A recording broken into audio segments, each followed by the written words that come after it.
Grace and peace to you. We continue our study of Revelation. We are in chapter 3.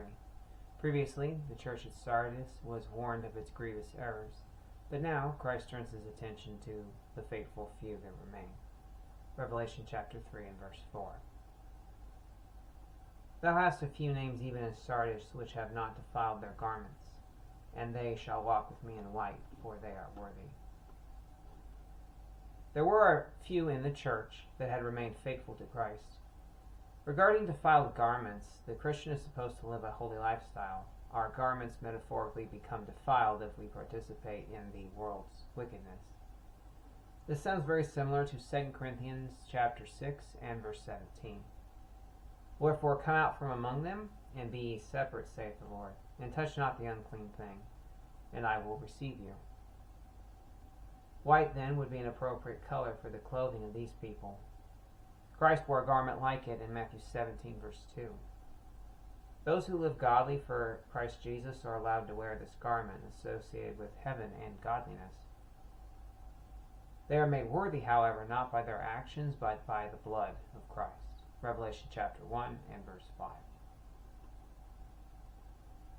Verse 5 of the text. He that overcometh, the same shall be clothed in white raiment, and I will not blot out his name out of the book of life, but I will confess his name before my Father and before his angels. To the one who overcomes, the one living a life of faith, 1 John 5, verse 4, they are promised to be clothed in white. We mentioned in the previous verse, white represents holiness. It represents clothing worn only by the righteous. Now, this term, blotted from the book of life,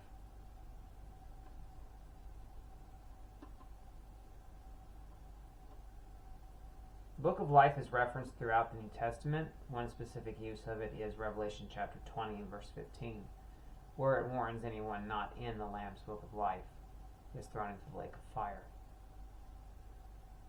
The book of life is a record of those who have accepted Christ as the sacrifice for their sin. Without being listed in that book, there is no acceptance to heaven. This is a solemn verse and reminder for all. We must humble ourselves before God and seek his mercy found only at the cross, that we may escape the judgments to come. The final statement says that Jesus will acknowledge the individual before all of heaven. God has marked those who are his. He knows all of those who follow him, and the day will come where our name will be proclaimed before all. This is a fitting promise, as this church strove to have a name on earth and reputation, but they ended up having no substance. Instead of striving for man's attention and approval, let us strive to please God, who will reward us abundantly. Verse 6 of the text. He that hath an ear, let him hear what the Spirit saith unto the churches. As with every church, Jesus implores the reader to hear the message given to this church and to anyone else. The message is simple. Do not be like this church with its many shortcomings. Be better than that. Verse 7 of the text. And to the angel of the church in Philadelphia write, These things saith he that is holy, he that is true, he that hath the key of David, he that openeth and no man shutteth, and shutteth and no man openeth. Jesus introduces himself to this church as holy and true. A fitting introduction, as this church besides Smyrna is the only one of whom nothing bad is said. They lived in holiness and served the one true God.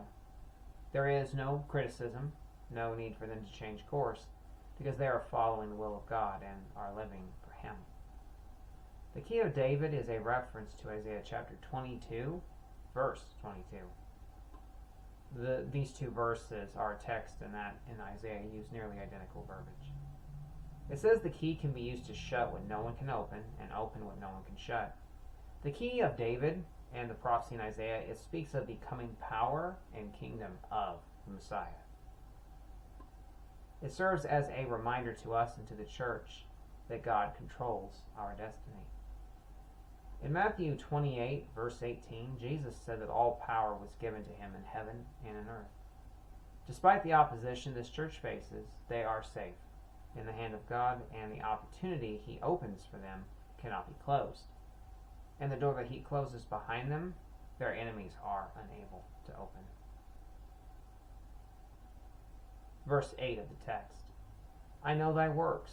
Behold, I have set before thee an open door, and no man can shut it. For thou hast a little strength, and hast kept my word, and hast not denied my name.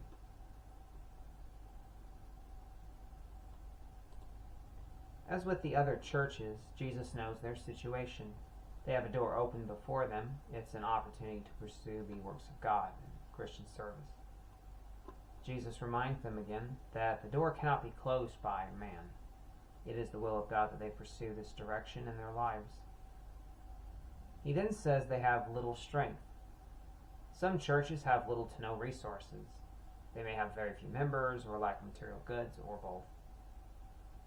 Churches can also be exhausted from service because they're serving God with their all, and now they are left in a state of physical and or spiritual fatigue.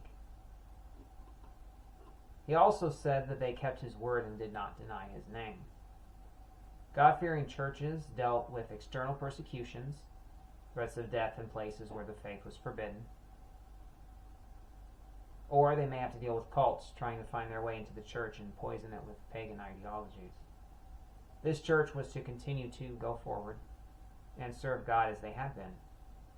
They will be provided with the strength that they need to continue to serve Christ. This is seen in Philippians chapter 4 and verse 13. For it says, I can do all things through Christ, which strengtheneth me.